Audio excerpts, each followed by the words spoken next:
In this video, I'll show you how to combine audiences from CSV file in Mailchimp.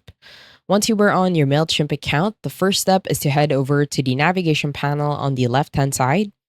And at the bottom, click on the sixth option, which is Audience. Once you were on the Audience section, head over to the top bar. And on the right-hand side, simply click on Add Contacts. Below Add Contacts, click on Import Contacts. That will take you to Import Contacts section. From here, you want to choose the second option, which is Upload a File. Now from Upload a File, head over to the bottom and click on Download our sample CSV file. And once you download that, you can now open it through Excel or Google Sheets. And for this demo, we will open it through Google Sheets.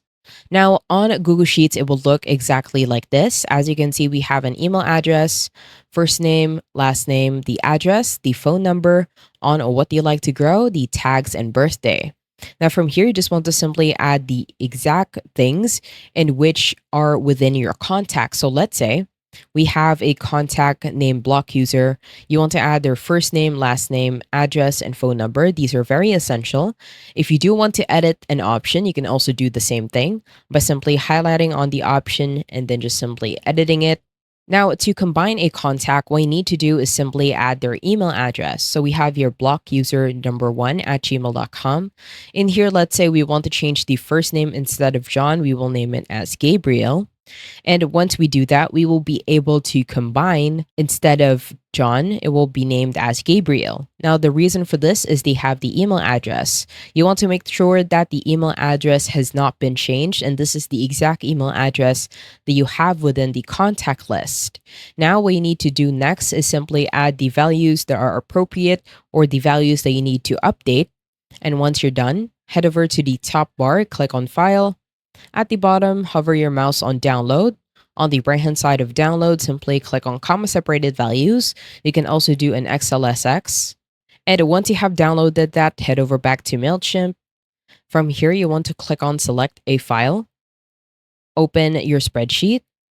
That will automatically be added at the bottom. Click on Continue.